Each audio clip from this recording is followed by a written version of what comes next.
राजकीय महाविद्यालय बहरौड़ के BCom part first second and third के सभी विद्यार्थियों का आज के इस वीडियो में स्वागत है। हमने पिछले वीडियो में अर्निंग पर शेयर के बारे में बात करी थी और आज हम बात करने वाले हैं डिविडेंड पर शेयर या डीपीएस के बारे में तथा रिटेन्ड अर्निंग्स के बारे में।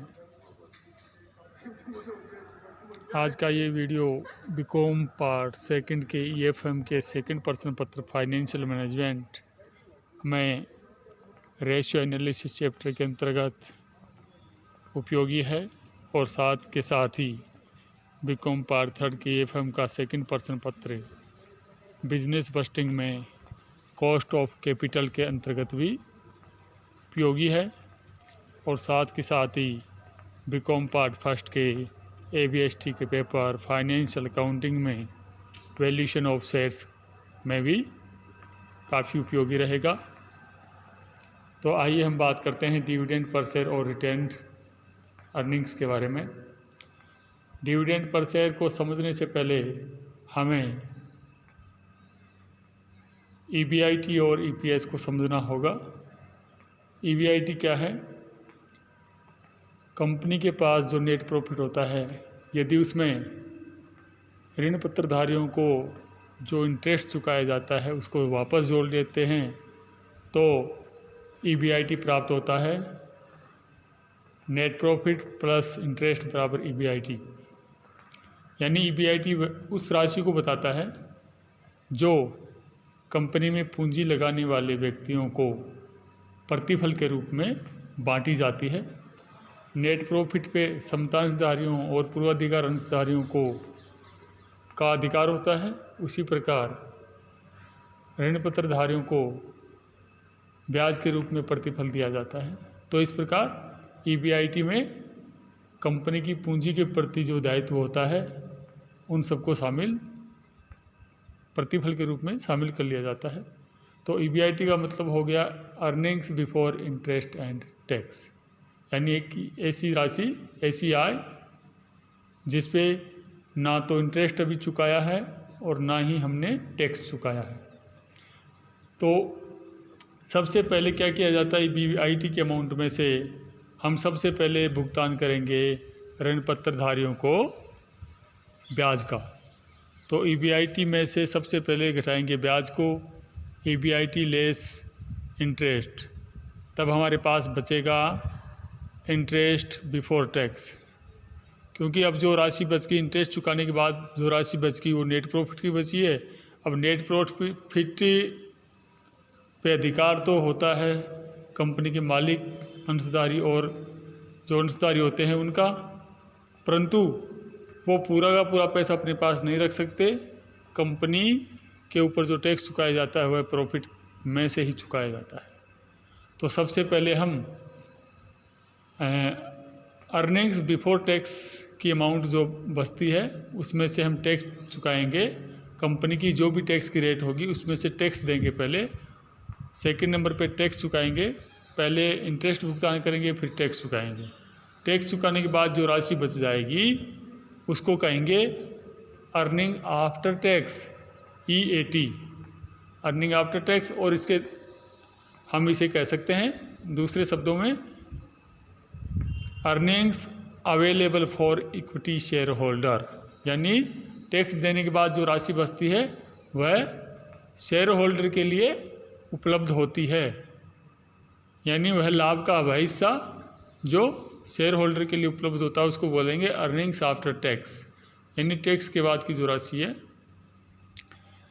और यहाँ पर इस टैक्स की राशि के ऊपर समतांशधारी और पूर्वाधिकार अंशधारी दोनों ही अंशधारियों का अधिकार होता है। तो अब हमें ये भी पता है कि पूर्वाधिकार अंशधारियों को समतांशधारियों से पहले भुगतान प्राप्त करने का अधिकार होता है, चाहे वो डिविडेंड हो या चाहे कोई और कंपनी से मिलने वाला लाभ हो। तो जो लाभ की राशि इक्विटी शेयर होल्डर के लिए और प्रेफरेंस शेयर होल्डर के लिए उपलब्ध है अर्निंग्स आफ्टर टैक्स, उसमें हम सबसे पहले भुगतान करेंगे प्रीफरेंस शेयर होल्डर को उनके लाभांश का, और प्रीफरेंस शेयर होल्डर को जो लाभांश भुगतान करेंगे उसके बाद जो राशि बचेगी उसको बोलते हैं earnings available for equity share holder. Earnings available for equity share holder, यानी कि अंत में जो राशि बच गई वो सारी की सारी इक्विटी शेयर होल्डर के लिए, लाभ के लिए काम आती है, बांटने के। अब इक्विटी शेयर होल्डर के पास जो राशि होती है उसमें यदि हम equity share hold number of equity share का भाग दे देते हैं तो हमें अर्निंग्स पर शेयर प्राप्त होता है। यहाँ पर अर्निंग पर शेयर सिर्फ समतांशधारियों के लिए ही ज्ञात किया जाता है, यानी equity share hold number of equity share का भाग देकर हम अर्निंग पर शेयर ज्ञात करते हैं। यानी अर्निंग पर शेयर एक समतांश पे कंपनी के लाभ का कितनी राशि मिलती है वह बताता है अर्निंग पर शेयर। अब हम बात करेंगे, ये तो बात हो गई थी हमारी ईबीआईटी और अर्निंग पर शेयर के बारे में। अब हम बात करेंगे डिविडेंड पर शेयर के बारे में। डिविडेंड पर शेयर क्या है? यानी सबसे अंत में लाभ की जो राशि बचती है वह इक्विटी शेयर होल्डर के लिए होती है, उसको बोलते हैं earnings available for equity share holder. यहाँ उदाहरण में 50,000 रुपये हमने दिए हैं earnings available for equity share holder के लिए। अब ये जो राशि बचती है लाभ के रूप में, जिसमें से लाभ बांटा जाना है इक्विटी शेयर होल्डर को, उस राशि को कितना बांटना है लाभ के रूप में और कितना कंपनी में रोक के रख लेना है, यह निर्णय लेता है कंपनी का संचालक मंडल, यानी बोर्ड ऑफ डायरेक्टर्स होता है। उसको ये अधिकार होता है कि वह कितनी राशि लाभांश के रूप में समतांशधारियों को बांटे और कितनी राशि नहीं बांटे। तो जो राशि कंपनी के पास लाभ में से रोक के रख ली जाती है उसको रिटेन अर्निंग कहते हैं। यानी इक्विटी शेयर होल्डर को जो लाभ हुआ है, इक्विटी शेयर होल्डर को जो लाभ हुआ है उस लाभ में से जो राशि कंपनी के भविष्य के लिए रोक कर रख ली जाती है उसको रिटेन अर्निंग कहते हैं। यहाँ प्रतिधारित आय कहते हैं उसको, यहाँ प्रतिधारित अर्जन कहते हैं। और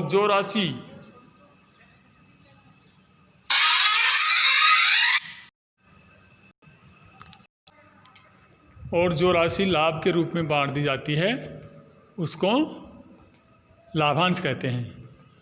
लाभांश के रूप में जो राशि बांटी जाती है उसमें समता अंशों की संख्या का भाग देने पे जो राशि प्राप्त होती है उसको डिविडेंड पर शेयर कहते हैं। यहाँ पर हमने क्वेश्चन में 25,000 रुपये तो रिटेन अर्निंग के रूप में रोक लिया है आय को, और 25,000 रुपये लाभांश के रूप में बांटने का निर्णय लिया है। तो डिविडेंड पे आउट कर दिया 25,000 का, और यहाँ अब ज्ञात करेंगे डिविडेंड पर शेयर। तो डिविडेंड हमारे पास उपलब्ध है 25,000 रुपये का और नंबर ऑफ इक्विटी शेयर है 10,000 का। तो इस प्रकार प्रति अंश पर 2 रुपया 50 पैसे का लाभांश बांटा गया है, उसको बोलेंगे डीपीएस, डिविडेंड पर शेयर। अब हम बात करेंगे रिटेन अर्निंग के बारे में। रिटेन अर्निंग क्या है?